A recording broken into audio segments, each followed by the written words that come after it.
আসসালামু আলাইকুম ওয়া রাহমাতুল্লাহি ওয়া বারাকাতুহু। আলহামদুলিল্লাহ, আল্লাহ তাআলার অনেক অনেক শুকরিয়া। আমরা আমাদের সেই জনপ্রিয় সিরিজ সবার জন্য কোরআন শিক্ষা সিরিজের সপ্তম দরস শুরু করতে যাচ্ছি। আজকে আমাদের সবার জন্য কোরআন শিক্ষা সিরিজের সপ্তম দরসটি আমরা সূরা লাহাব দিয়ে শুরু করব। তো সূরা লাহাব আমাদের অনেকের মুখস্থ আছে, আমরা অনেকে নামাজের মধ্যে পড়ি। এই জন্য এই সূরা লাহাব সম্পর্কে আমাদেরকে জানা দরকার। আল্লাহ তাআলা এই সূরাটি কেন এই নামে নাজিল করলেন, এই সূরার মধ্যে আল্লাহ তাআলা কি নিয়ে আলোচনা করলেন, বিষয়বস্তুগুলো কি, এই বিষয়গুলো আমরা বলবো। প্রথমত আমরা সূরা লাহাব এই নামটা শুনেই বুঝে যাচ্ছি যে এখানে আল্লাহ তাআলা আবু লাহাব সম্পর্কে কিছু বলতে যাচ্ছেন না। তো এই বিষয়টা আমাদের সকলেরই অনেকেরই জানা। যেহেতু আমরা কোরআন শিক্ষা সিরিজের মধ্যে তিনটে বিষয়কে গুরুত্ব দেই: কোরআন শরীফের তেলাওয়াত শুদ্ধ করা, এবং কোরআন শরীফের সহজ তরজমা তাফসির এর উপর একটা দক্ষতা অর্জন করা, এবং আরবি ভাষার উপর একটা মৌলিক দক্ষতা অর্জন করা। তো এই তিনটে বিষয়ের প্রতি আমরা খেয়াল রাখার চেষ্টা করব ইনশাআল্লাহ। তো সূরা লাহাবের প্রারম্ভিক একটা কথা বলি, সূরা লাহাব কেন নাজিল হলো, এই নামই কেন সূরা লাহাব নাজিল হলো। লাহাব একটা ব্যক্তির নাম, মূলত একটা নাম ছিল না, এটা ছিল তার উপনাম বা কুনিয়াত, ডাক নাম ছিল। তার নাম ছিল মূলত আব্দুল উজ্জা। কিন্তু সে এত সুন্দর ছিল, সূর্যের মতো লাল, আগুন যেমন লাল, অগ্নিকুণ্ড অগ্নিশিখা এমন লাল ছিল। সেখান থেকে তাকে লাহাব, অগ্নিস্ফুলিঙ্গ এ নামে তাকে কুনিয়ত দেওয়া হয়। তাকে সবাই আবু লাহাব নামে সবাই তাকে ডাকতো। তো সেখান থেকে যেহেতু সে আবু লাহাব নামে পরিচিত ছিল, আল্লাহ পাক রব্বুল আলামিন তাকে উদ্দেশ্য করে এই সূরাটা নাজিল করবেন, এই জন্য এই সূরার নাম হয়ে গেছে সূরা লাহাব। আর এখানে আল্লাহ পাক রব্বুল আলামিন কোন বিষয় নিয়ে আলোচনা করছেন? যেহেতু আবু লাহাব আল্লাহ রাসূল সাল্লাল্লাহু আলাইহি সাল্লাম দ্বীন ইসলাম শরিয়ার কঠোর বিরোধী একজন ব্যক্তি ছিল। রাসূল সাল্লাল্লাহু আলাইহি সাল্লামের বিরোধিতায় সে তার সময়, শক্তি, সম্পদ সবকিছু ব্যয় করত। এজন্য আল্লাহ পাক রব্বুল আলামিন তার ধ্বংস যে নিশ্চিত এই বিষয় নিয়ে এই সূরাটা নাজিল করছেন। পুরো সূরাটা এই বিষয় যে তার সবকিছু ধ্বংস, এবং তার স্ত্রী যে তাকে বেশি সহযোগিতা করত তারও ধ্বংস। এখানে আবু লাহাব ধ্বংসের সাথে সাথে তার স্ত্রীর কথা কেন উল্লেখ করছেন? শেষ আয়াতের মধ্যে আল্লাহ বলছেন ওয়ামরাতুহু হাম্মালাতাল হাতাব, যে তার যে স্ত্রী, যে নাকি ইন্ধন দাতা ছিল, সেও ধ্বংস, কারণ তার স্ত্রী তাকে সব সময় তার এই খারাপ কাজের মধ্যে সহযোগিতা করত। তো এই সূরাটা কেন নাজিল হয়? প্রথম এবং সহি জবাব হলো, যেহেতু সে রাসূল সাল্লাল্লাহু আলাইহি সাল্লামের বিরোধিতা করত, শরিয়া ইসলাম এর বিরোধিতা করত, আল্লাহ তাআলা এই জন্যই তার যে সবকিছু শেষ, কোনো কিছু তার কোনো কাজে আসে না, তার সবকিছু ধ্বংস, এই বিষয় নিয়ে আলোচনা করছেন। বাকি ঐতিহাসিকগণ আরেকটা বিষয় উল্লেখ করছেন যে রাসূলুল্লাহ সাল্লাল্লাহু আলাইহি সাল্লাম যখন দ্বীনের দাওয়াত দেওয়ার জন্য সমস্ত গোত্রদেরকে একত্রিত করলেন এবং সবাইকে ডেকে দ্বীনের দাওয়াত দিলেন, তখন কিছু লোক তো রাসূলুল্লাহ সাল্লাল্লাহু আলাইহি সাল্লামের কথা মানলো, কিন্তু অধিকাংশ রাসূলুল্লাহর কথা মানলো না। যারা মানে নাই তাদের মধ্যে একজন ছিল আবু লাহাব, যে নাকি রাসূলুল্লাহ সাল্লাল্লাহু আলাইহি সাল্লামকে উদ্দেশ্য করে এই কথা বলছিল যে তাব্বান লাকা ইয়া মুহাম্মদ আলিহাদা জামাতানা, হে মুহাম্মদ তোমার ধ্বংস হোক, এই জন্য তুমি আমাদেরকে ডেকেছো, একত্রিত করেছো। এটা ছিল রাসূলুল্লাহর জন্য অনেক একটা দুঃসংবাদ। তো আল্লাহ তাআলাও তার এই কথার জবাবে আল্লাহ তাআলা বলে দিলেন তাব্বাত ইয়াদা আবি লাহাবি ওয়া তাব, যে রাসূলুল্লাহর ধ্বংস না, বরং তোমার দুনিয়া আখিরাত, সম্পদ, ধন সম্পদ, টাকা পয়সা, শক্তি সবকিছু ধ্বংস। শুধু ধ্বংস না, ধ্বংস অনিবার্য। এই বিষয়ে অনেকে বলছেন যে এই দৃষ্টিকোণ থেকে এই সূরাটা নাজিল হয়েছে। আমরা এখন সূরাটার মধ্যে আলোচনা করে সব শাব্দিক বিশ্লেষণগুলো দেখব। আল্লাহ তাআলা এই সূরা লাহাবের মধ্যে 5টি আয়াত, 26টি শব্দ এবং 76টি অক্ষর রয়েছে। একটা মজার বিষয় হলো, আমরা যদি এই আলোচনাটা শুনি, আমাদের আর কিছু হোক না হোক, অন্তত 76টি হরফ আমাদের কানে বাজবে। শোনার কারণে প্রতি একটা হরফ শুনলে, শিখলে 10টা নেকি হয়। সেই দৃষ্টিকোণ থেকে 760টি সওয়াব আমাদের আমলনামার মধ্যে চলে আসবে। সুবহানাল্লাহ। দেখেন, প্রথম 5 আয়াতের মধ্যে প্রথম যে আয়াত তাব্বাত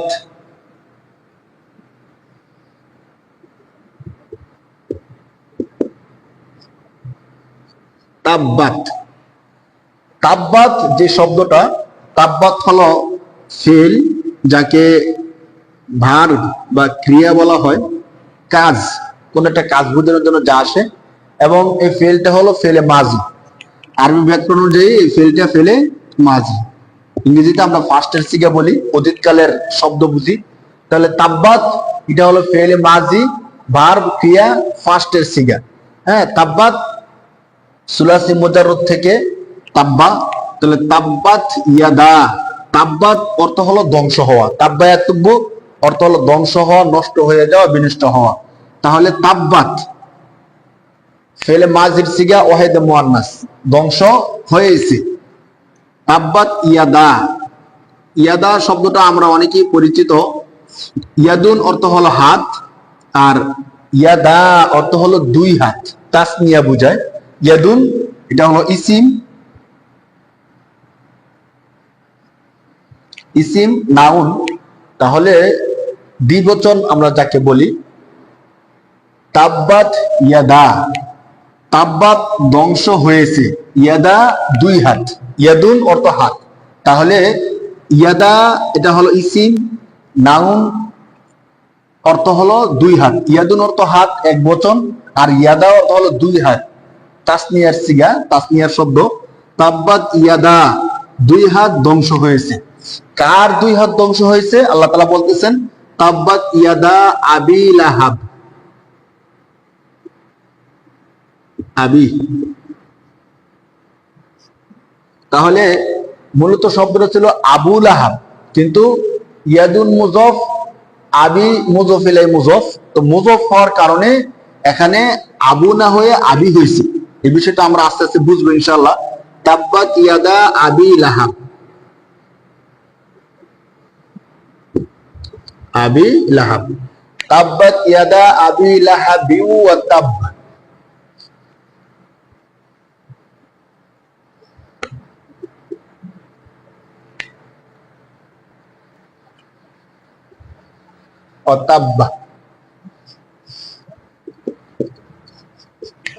তাহলে আবুন, আবু মানে হলো পিতা, মালিক বা যিনি অভিভাবক, তাকে আবু বুঝা। যেমন আবু হুরায়রা, হুরায়রার অর্থ হচ্ছে বিড়াল, তাহলে বিড়ালের পিতা, বিড়ালের অভিভাবক, যিনি বিড়ালকে লালন পালন করে। আবু হুরায়রা রাদিয়াল্লাহু তাআলা আনহুর নাম আবু হুরায়রা না, কিন্তু তিনি যেহেতু বিড়ালকে ভালোবাসতেন, লালন পালন করতেন, এই জন্য রাসূলুল্লাহ সাল্লাল্লাহু আলাইহি সাল্লাম আবু হুরায়রা দিয়ে দিয়েছেন। ঠিক আছে? তাহলে লাহাব তো আমরা বললাম যে মূলত তার নাম লাহাব ছিল না, তার নাম ছিল আব্দুল উজ্জা, কিন্তু সে আগুনের মতো লাল ছিল তার চেহারা, এই জন্য তার কুনিয়ত, উপনাম হয়ে গেছে লাহাব। তাকে সবাই আবু লাহাব বলে চিনত। তো এখান থেকে আবু মুজফিলি মুজফ, আর লাহাব হলো মুজফ। মুজফ আমরা এর আগে বলছিলাম যে বাংলা মাঝখানে যখন র থাকে, যেমন গাছের ফল, এটাকে মুজফ মুজফিলে ধরা যায়। তো ইয়াদা আবি লাহাব, আবি লাহাবের দুই হাত, আবু লাহাবের এই যে র, দুই হাত। তাহলে ধ্বংস হোক আবু লাহাবের দুই হাত, ও তাব্বা, এবং ধ্বংস হয়ে গেছে। তাব্বা ওই আগের মতো, তাব্বা এটা হলো মুআন্নাসের সিগা, এটা হলো মুযাক্কারের সিগা। তাহলে তাব্বা ফেল, ফেলে মাজি, যাকে আমরা ভার্ব বা ক্রিয়া বলি।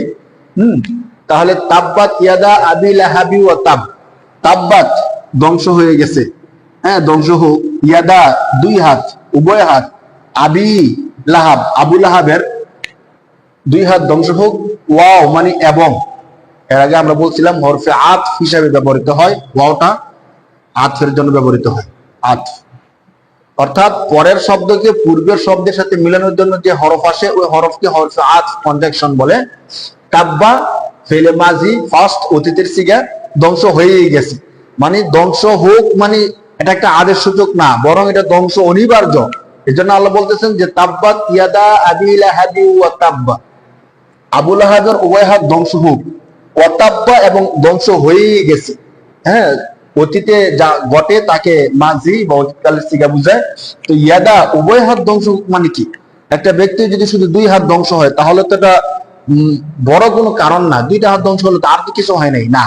এখানে দুই হাত দ্বারা সত্যিকার শুধু দুইটা হাত বোঝানোর উদ্দেশ্য না, বরং তার শক্তি এবং ধন সম্পদ বোঝানোর উদ্দেশ্য। অথবা তার দুনিয়া এবং আখেরাত ধ্বংস বোঝানোর উদ্দেশ্য, অথবা পৃথিবীতে তার যত কাজ আছে, চাই সেটা ভালো কাজ এবং খারাপ কাজ, সমস্ত কাজগুলো আমলগুলো ধ্বংস হওয়া উদ্দেশ্য। তাহলে এখানে হাত দ্বারা দুই হাত, শুধু আমাদের যে হাত, এই হাত উদ্দেশ্য না, বরং তার দুই ধরনের কর্ম, সমস্ত যত কর্ম আছে, এক ধরনের কর্ম, যেমন তার শক্তি, যত শক্তি আছে এবং তার যত সম্পদ আছে সবকিছু ধ্বংস। তো এখানে মুফাসসিরিনে কেরামগণ বলছেন ইয়াদা উভয় হাত, মানে এর দ্বারা উদ্দেশ্য হলো সবকিছু, মানে ওয়াল সাইড যা কিছু আছে সবকিছু ধ্বংস হোক। তো তাব্বাত ইয়াদা আবি লাহাবি ওয়া তাব, এর মানে হলো আবু লাহাবের যা কিছু আছে, ধন সম্পদ, মান সম্মান, টাকা পয়সা, শক্তি, সবকিছু ধ্বংস হোক। ও তাব্বা, এবং ধ্বংস হয়ে গেছে। শব্দগুলো একদম ইজি, শুধু তাব্বার বিষয়টা আমরা বুঝি আমাদের জন্য সহজ হয়ে যাবে। তাব্বা এটা মুযাফ, মুযাফে সুলাসি। মুযাফ কাকে বলে? দুইটা হরফ যদি একসাথে আসে তখন তাকে মুযাফ বলা হয়, মুযাফে সুলাসি থেকে আসছে। তাহলে প্রথম যে আয়াতটা আমরা একবার শুনি, তাব্বাত ইয়াদা আবি লাহাবি ওয়া তাব, আবু লাহাবের উভয় হাত ধ্বংস হোক এবং ধ্বংস হয়ে গেছে, ধ্বংস অনিবার্য। দ্বিতীয় আয়াতের মধ্যে আল্লাহ তাআলা বলতেছেন মা আগনা আনহু মালুহু ওয়া মা কাসাব। এই সে যে রাসূলুল্লাহ সাল্লাল্লাহু আলাইহি ওয়াসাল্লামের বিরোধিতা করে, ইসলামের বিরোধিতা করে, এই বিরোধিতা করে তার যত কর্ম আছে, সে যা কিছু অর্জন করেছে, সে মনে করছিল যে রাসূলুল্লাহর বিরোধিতা করলে আমার কোনো ক্ষতি হবে না, আমাকে কেউ কোনো কিছু করতে পারবে না, আমার যে সম্পদ আছে এই সম্পদ দিয়ে আমি চলতে পারবো, মানুষ যদি আমার পক্ষে নাও আসে আমি একাকী চলাই সম্ভব। অথচ আল্লাহ তাআলা বলতেছেন যে না, রাসূলুল্লাহর বিরোধিতা করতে গিয়ে সে যা কিছু অর্জন করছিল কোনো কিছুই তার কাজে আসেনি, কোনো কিছু তার উপকারে আসেনি। আল্লাহ তাআলা বলেন মা আগনা,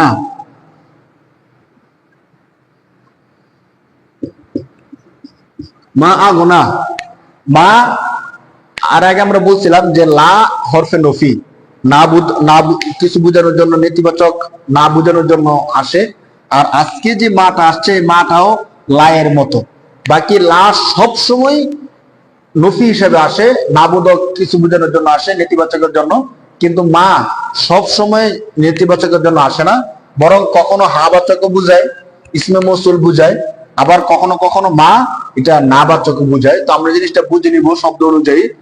আগনা, আগনা আগের মতোই ফেলে মাজি, ফেল এটা মাজির সিগা, মাজি মানে হলো ফার্স্ট, অতীতের সিগা। আগনা কাজে আসেনি, উপকার করেনি, উপকার করতে পারেনি। বাকি এটা বাবে ইফআল থেকে, বাবে ইফআল থেকে আগনা ইউগনি, আগনা ইউগনি কোনো উপকার করতে পারেনি। একটি সিগার কি মা আগনা আনহু, অর্থাৎ আবু লাহাব যে ব্যক্তি আছে ওই ব্যক্তির কোনো কাজে আসেনি। আন আগে আমরা বলছিলাম এটা হরফে জর, হরফে জর, হরফে জর কাকে বলে এর আগে আমরা বলছিলাম। তো আন হু, হু হলো জমির, যাকে আমরা প্রনাউন বলি। জমির অর্থাৎ সর্বনাম, নামের পরিবর্তে যা ব্যবহার হয় তাকে জমির বলা হয়। মা আগনা আন হু, আন জমির, হু হলো প্রনাউন, নামের পরিবর্তে ব্যবহার হয়। হু আন থেকে বা তার, কার, হু অর্থাৎ আবু লাহাবের, আবু লাহাবের পরিবর্তে যে হা জমিতে আসছে, তার নামের পরিবর্তে যা আসে তাকে আমরা জমির বা সর্বনাম বলি। মা আগনা আনহু মালুহু, সাধারণত বাংলা তো আমরা মালুন বলি, যে তার মাল নষ্ট হয়ে গেছে, আরবি তো মাল বলা হয়, যার বাংলা হলো সম্পদ। তাহলে দেখেন এখানে যে মালুন, এটা হলো ইসিম, নাউন এক বচন, আর বহু বচন হলো আমওয়ালুন। মালুহু, ওই হুটা আগের মতো জমির, যাকে আমরা প্রনাউন বলি। মালুহু তার মাল, তার মাল মানে কার মাল? আবু লাহাবের মাল। তাহলে মালুন মুযফ, হা মুযফ ইলাইহি, মুযফ ইলাইহি মিলে মালুহু তার মাল মানে আবু লাহাবের মাল, কোনো কাজে আসেনি তার, তার মাল তার কোনো কাজে আসেনি, তার কোনো উপকার করতে পারেনি। মা আগনা আনহু মালুহু, তার মাল কোনো তার কাজে আসেনি। শুধু তাই না, ওয়ামা কাসাব, আল্লাহ বলতেছেন ওয়ামা কাসাব, শুধু তার মাল না, কাসাবা ইয়াকসিবু আল কাসবু অর্থ হচ্ছে উপার্জন করা, আয় করা, তার মাল ছাড়া আরো যা কিছু সে অর্জন করছে, তার সন্তান এবং তার সম্পদ, তার সম্মান, আরো যা কিছু সে উপার্জন করছিল সমাজের মধ্যে, সামাজিকতা, সামাজিক স্ট্যাটাস, কোনো কিছুই তার কাজে আসেনি এক কথায়। তা আল্লাহ তাআলা এই কথাটা বলছে কাসাবুন, এটা ইসিম হিসেবে ধরা যায়, আমার কাসাব ইসিম। তাহলে ওই মাটা আগের মতো, মা কাজে আসেনি, নফি হিসাবে ব্যবহৃত হয়েছে, নেতিবাচক। তাহলে মা না, আগনা কাজে আসেনি, আগনা অর্থ কাজে আসা, অমুখাপেক্ষী হওয়া। তাহলে মা আগনা কাজে আসেনি, আনহু মালুহু, তার মাল তার কোনো কাজে আসেনি। শুধু তার মাল তার কাজে আসেনি এমন না, অমা কাসাব, এবং সে যা অর্জন করছে তাও কোনো কাজে আসেনি। তাহলে ওয়াও আগে বলছিলাম হরফাত কনজাকশন, অর্থাৎ পরের শব্দকে পূর্বের শব্দের সাথে মিলানোর জন্য। আমাদের দরজগুলো একটা সৌন্দর্য হলো ধারাবাহিকভাবে যদি কেউ সবগুলো দরজ দেখে তাহলে একই শব্দ বারবার আসতেছে। আপনাদেরকে আমি দেখাই, যেমন আন হু জমির, এই জমিরটা নিয়ে আমরা আগে অনেক আলোচনা করছি। এরপরে আন হরফেজর, হরফেজর কাকে বলে এই বিষয় নিয়ে আলোচনা করছি। মালুন আমওয়ালুন হু জমির, ওয়াও হরফাত, হরফাত গুলো নিয়ে আমরা আলোচনা করছি। এই বিষয়গুলো বারবার আলোচনা শোনার দ্বারা আমাদের আরবি ব্যাকরণের যে একটা ধারা আছে, এই ধারাটা আমরা বুঝে যাবো ইনশাআল্লাহ। তাহলে কাসাবুন অর্থ হলো উপার্জিত যত কিছু আছে, যা কিছু হয় এই সব কিছু। তাহলে এখানে যে শব্দটা নতুন আসছে সেটা হলো আগনা, আল ইগনাউ বা আল গনিউ, অমুখাপেক্ষী করা, অমুখাপেক্ষী হওয়া, বাবে ইফাল থেকে আল ইগনাউ। তাহলে এখানে মা আগনা কোনো কাজে আসেনি, আনহু মালুহু তার সম্পদ তার কোনো কাজে আসেনি, অমা কাসাব এবং সে যা উপার্জন করছে তাও তার কোনো কাজে আসেনি। আমরা আয়াতটা শুনি, মা আগনা আনহু মালুহু ওয়া কাসাব। আবু লাহাব তার যে সম্পদ ছিল তার এই সম্পদ তার কোনো কাজে আসেনি, এবং সে যা উপার্জন করছে তাও তার কোনো কাজে আসেনি। সায়াসলানা, আল্লাহ তাআলা এখান থেকে কাজে যে আসেনি তাহলে তার ফলাফলটা কি? একটা মানুষ একটা চেষ্টা করছে, চেষ্টা ব্যর্থ হয়েছে, ব্যর্থ হওয়ার পরে এখন তার ফলাফল কি? আল্লাহ ফলাফল বর্ণনা করতেছেন। সে যে ব্যর্থ হইল, সায়াস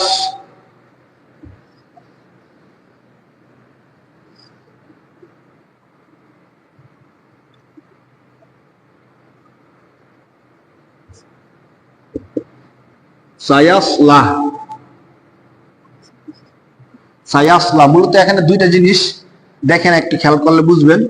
এখানে একটা হলো সিন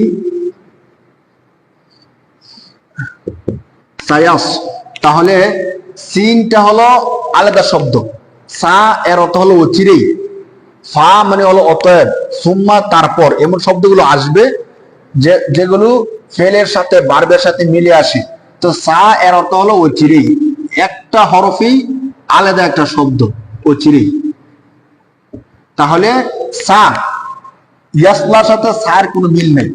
সা অর্থ অচিরেই, ইয়াসলা এটা ফেলে মুজারের সিগা, আমরা যাকে বলি যে প্রেজেন্ট টেন্স ধরা যায়। ইয়াসলা অর্থ সে জ্বলবে, সায়াসলা অচিরেই সে জ্বলবে, সায়াসলা নারন, সে কোথায় জ্বলবে? নারন ইসিম নাউন, নারুন অর্থ আগুন, আমরা অনেকে জানি বিষয়টা, নারুন আগুনে জ্বলবে। তাহলে সায়াসলা, সা সিনটা বাদ দেন, ইয়াসলা সে জ্বলবে, মুজারের সিগা ওয়াহিদে মুজাক্কারে গায়েব আগুনে। তাহলে সায়াসলা এখানে ফেল ফাইল, আর নারন হলো মফউল। সায়াসলা নারন সে আগুনে জ্বলবে, সায়াসলা নারন সে কোথায় জ্বলবে? আগুনে জ্বলবে। আগুনটা কেমন? এক তো আগুনটা হলো জাহান্নামের আগুন, আল্লাহ তাআলা আগুনের ভয়াবহতা বোঝানোর জন্য সিফাত লাগাচ্ছেন, সায়াসলা নারন যাতা লাহাব। জাতা মানে হলো যুক্ত, ওয়ালা।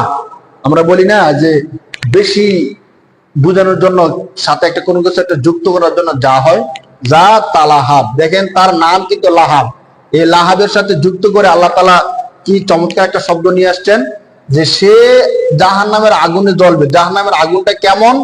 আল্লাহ তাআলা বলতেছেন যা তালাহাব। লাহাব মানে হলো অগ্নিস্ফুলিঙ্গ, অগ্নিস্ফুলিঙ্গ যুক্ত আগুনে সে জ্বলবে। অর্থাৎ সে যে আগুনে জ্বলবে ওই আগুনের ভয়াবহতা বাড়ানোর জন্য আল্লাহ তাআলা এই বিষয়টা লাগাই দিয়েছেন। জাতা মানে হলো ওয়ালা, যুক্ত। আর লাহাব, লাহাবুন এটা ইসিম, নাউন, এর মানে হলো অগ্নিস্ফুলঙ্গ, অগ্নিশিখা, হ্যাঁ, কঠিন আগুন, ভয়াবহ আগুন। তাহলে সে ভয়াবহ আগুন বা অগ্নিস্ফুলঙ্গ যুক্ত আগুনে জাহান্নামে, তাহলে এখানে নারন আগুন, সাথে সাথে জাহান্নামও ধরা যায়। সে জাহান্নামে জ্বলবে। জাহান্নামটা কেমন? যে জাহান্নামটা হলো, যে জাহান্নাম না, অগ্নিস্ফুলঙ্গ যুক্ত জাহান্নামে সে অচিরেই জ্বলবে। আল্লাহ তাআলা তার বিষয়টা বলছেন ইয়াসলা। ইয়াসলা অর্থ হলো বর্ষিত হওয়া, জলে পুড়ে ছাই হয়ে যাওয়া। অচিরেই সে জলে পুড়ে ছাই হয়ে যাবে জাহান্নামে। কেমন জাহান্নাম? যা তালাহাব, যে জাহান্নাম হলো অগ্নিস্ফুলঙ্গওয়ালা জাহান্নাম। তাহলে লাহাব, লাহাবুন এর আরেকটা অর্থ আমরা পাইলাম। এর আগে আমরা বলছিলাম যে লাহাবুন অগ্নিস্ফুলঙ্গ, অঙ্গার, আগুনের শিখা, অগ্নিশিখা বা জল জল করে এমন আগুন। তৃতীয় নম্বর যে আয়াতটা আমরা পাইলাম, সায়াসলা নারান যাতা লাহাব, 3 নম্বর আয়াত শেষ। অর্থাৎ সে এমন এক জাহান্নামের মধ্যে জ্বলবে যে জাহান্নামের আগুন অগ্নিশিখা যুক্ত আগুন, যে জাহান্নামের মধ্যে রয়েছে। 4 নম্বর আয়াতের মধ্যে আল্লাহ তাআলা যুক্ত করতেছেন তার স্ত্রীকে। শুধু কি সেই অপরাধী? তার স্ত্রী তো তাকে সাহায্য করছে, সহযোগিতা করছে তার এই খারাপ কাজের মধ্যে। আল্লাহ তাআলা এই আয়াতের দ্বারা এই শিক্ষাটা দিতে চান যে আল্লাহ শুধু জালিমকে শাস্তি দিবেন তা না, বরং জালিমকে যারা যারা সহযোগিতা করছে তাদেরকেও শাস্তি দিবে। অনেক সময় আমরা মনে করি কি, আমি তো জুলুম করি নাই, আমি তার সাথে ছিলাম, সে সবকিছু করছে, আমি তার সাথে আনা ছিলাম। আল্লাহ তাআলা এই আয়াতের দ্বারা বুঝাচ্ছেন যে শুধু জালেমকে না, জালেমকে যারা সহযোগিতা করে তাদেরকে আল্লাহ তাআলা শাস্তি দিবেন। আল্লাহ তাআলা বলতেছেন ওয়ামরাতুহু,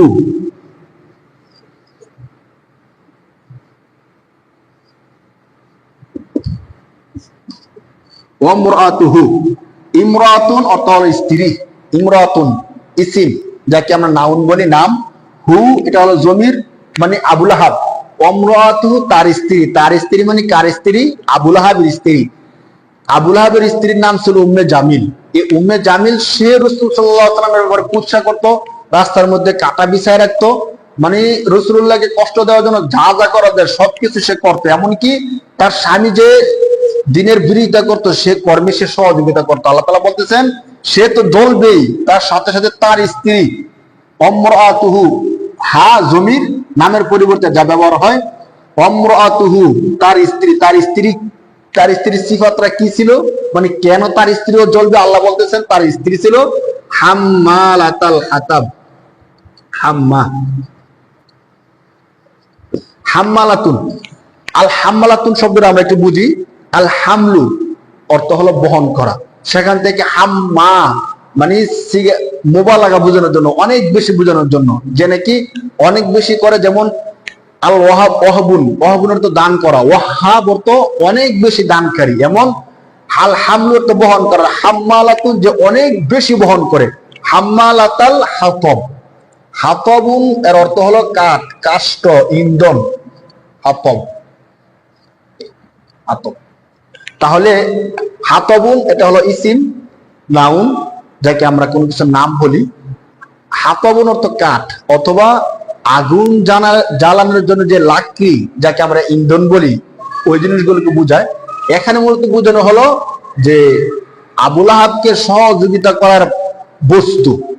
আবু লাহাব দিনের বিরোধিতা করতে গিয়ে যা যা দরকার ছিল এই সব কিছুকে ব্যবস্থা করে দিত তার স্ত্রী। এজন্য আল্লাহ বলতেছেন সে তো জ্বলবেই, সাথে সাথে অমরাতুহু তার স্ত্রীও জ্বলবে। তার স্ত্রী জ্বলবে বুঝলাম কি করে? এর আগের আয়াতের মধ্যে ছিল সে জ্বলবে। ওয়াও হরফে আত, এর মানে হলো পরের আয়াতকে আগের আয়াতের সাথে যুক্ত করে। ওয়াও বুঝাচ্ছে যে আগে যেমন আগের ব্যক্তি যেমন জ্বলবে পরের ব্যক্তিও কি জ্বলবে। এজন্য বুঝাচ্ছে ওয়ামরাতুহু হাম্মালাতাল হাতাব, এবং তার সেই স্ত্রী যে স্ত্রী ইন্ধন যোগাতো, অনেক বেশি করে ইন্ধন যোগাতো। এখানে আমরা যে শব্দগুলো পাইলাম, হাতব মানে ইন্ধন, কাঠ, কাষ্ঠ, আর হাম্মালাতুন অনেক বেশি বহনকারী, এটা সিগে মুবালাগা। ইমরাতুন অর্থ হলো স্ত্রী, আর হু হা জমির, এগুলো আমরা আগে বলছি। অমরাতুহু হাম্মালাতাল হাতাব। সর্বশেষ যে আয়াত, 5 নাম্বার যে আয়াত, আমরা বলছিলাম যে এই সূরার মধ্যে 5টি আয়াত, 26টি শব্দ এবং 76টি হরফ আছে। তো সর্বশেষ যে আয়াত ফি জি বিহা, দেখেন ফি ফি এর আগে আমরা আলোচনা করছিলাম এই সম্পর্কে। ফি হরফুল জর, তাহলে তার স্ত্রীকে যে আল্লাহ শাস্তি দিবেন, শাস্তির একটা নতুন ধরন দেখাচ্ছেন, তার শাস্তিটা কেমন হবে। ফি জি দিহা, জি দুন, দেখেন জি দিহা শব্দগুলো আমরা একটু বিশ্লেষণ করি। ফি হরফুল জর অর্থ মধ্যে বুঝায়, আর জিদুন অর্থ হলো গণ্ডদেশ, কণ্ঠদেশ, গলা। হা মানে হলো তার, জমির নামের পরিবর্তে যা ব্যবহার হয়। একটা জিনিস খেয়াল করছেন কিনা, এতক্ষণ পর্যন্ত ব্যবহার হচ্ছে হু, আর এখন চলে আসছে হা। তাহলে হু এটা হলো পুরুষের জন্য ব্যবহৃত হয়, আর হা হলো মহিলাদের জন্য ব্যবহৃত হয়। আরবি ভাষা যেহেতু জীবন্ত একটা ভাষা, প্রত্যেকের জন্য আলাদা আলাদা শব্দ। আমাদের বাংলাতে যদি তার বলি, তার পুরুষের জন্য যেমন ব্যবহার হয়, মহিলার জন্য কি ব্যবহার হয়। বাংলাতে এগুলোর মানে ভিন্নতা খুবই কম, কিন্তু আরবিতে প্রতিটা শব্দের জন্য ভিন্ন ভিন্ন শব্দ, ভিন্ন ভিন্ন হরফ। তাহলে হি জি দি হি যদি পুরুষ হতো তাহলে হতো হি, হাজের হি, হি জি দি হি, যে তার গলায়। কিন্তু যেহেতু মহিলা, মহিলা বলতে ওই যে উম্মে জামিল আবুল আহাবের স্ত্রী, এই জন্য ফি জি দিহা, হা জমির, জি দিহা তার কণ্ঠ দেশে, গল দেশে। তার মানে কার? আবুল আহাবের স্ত্রীর। ফি জি দিহা হাবুলুন, হাবলুন অর্থ হলো রশি। ফি জি দিহা হাবলুম মিন মাসাদ, রশিটা কিসের রশি? আল্লাহ তাআলা সেই বিষয়টা বলতেছেন। কি ভয়ানক এক বিষয় দেখেন, আল্লাহ তাআলা তার গলার মধ্যে লাগাই দিবেন। কি লাগাই দিবেন? হাবলুন, একটা রশি। রশিটা কিসের তৈরি? আমাদের দেশে কিন্তু অনেক রশি আছে, ধরেন দুর্বল রশি। দুর্বল রশি না, শক্তিশালী রশি বুঝানোর জন্য আল্লাহ তাআলা শব্দ নিয়ে আসছেন মাসাদ। মাসাদুল ইসিম, নাউন। আর মিন হলো হরফুল জর। হ্যাঁ, মিন মাসাদ। হরফুল জর কাকে বলে? হরফুল জর বলা হয় যে হরফ শব্দের শুরুতে এসে শব্দের শেষে জের প্রদান করে। তো রশির এখানে মাসাদ, রশি কিসের রশি হবে? মিন দিয়ে ব্যাখ্যা করা হচ্ছে। মাসাদুন হলো খেজুর গাছের যে আঁশ, শক্ত আঁশ, যার টান দিল ছিঁড়ে না। যেহেতু তৎকালীন সময়ে মক্কার মানুষের কাছে খেজুর গাছের আঁশটা ছিল সবচেয়ে শক্ত রশি, এর চেয়ে শক্ত রশি তাদের কাছে আর ছিল না। এজন্য আল্লাহ তাআলা এই তারা যে জিনিসটা চিনে, ওই জিনিস দিয়েই আল্লাহ তাআলা শব্দটা নিয়ে আসছেন, যে তার গলার মধ্যে লাগিয়ে দেওয়া হবে খেজুর গাছের শক্ত আঁশের রশি, যে রশি থেকে সে ছুটতে পারবে না। অর্থাৎ শাস্তির ভয়াবহতা বোঝানোর উদ্দেশ্য এখানে, যে আল্লাহ তাআলা বুঝাচ্ছেন যে তাকে এমন এক রশি দ্বারা বেঁধে টেনে হিসেবে নিয়ে যাওয়া হবে, যেই রশিটা হবে খেজুর গাছের শক্ত আঁশের। তাহলে ফি অর্থ মধ্যে, জিদুন অর্থ হলো কণ্ঠ, গলা। হ্যাঁ, হা তার মানে আবুল আহাবের স্ত্রী, হাবলুন মানে হলো রশি, মাসাদ হলো খেজুর গাছের শক্ত আঁশ। তাহলে তার গলায় খেজুর গাছের শক্ত আঁশের রশি ঝুলিয়ে দেওয়া হবে, লাগিয়ে দেওয়া হবে। আয়াতটা আমরা শুনি, ফি জিদিহা হাবলুম মিন মাসাদ, আবুল আহাবের স্ত্রীর কণ্ঠদেশে গলায় খেজুর গাছের শক্ত রশি দিয়ে তাকে বেঁধে দেওয়া হবে। পুরো সূরাটা আমরা একবার শুনি। তাব্বাত ইয়াদা আবি লাহাবি ওয়া তাব, আবুল আহাবের উভয় হাত ধ্বংস হোক, এবং অবশ্যই ধ্বংস হয়ে গেছে। মা আগনা আনহু মালুহু ওয়া মা কাসাব, এবং তার সম্পদ এবং সে যা উপার্জন করেছে তার কোনো কিছুই তার কাজে আসেনি। সায়াসলা নারান যাতা লাব, অচিরেই সে অগ্নিশিখা যুক্ত জাহান্নামের মধ্যে প্রজ্বলিত হবে, জলে পুড়ে ছাই হয়ে যাবে।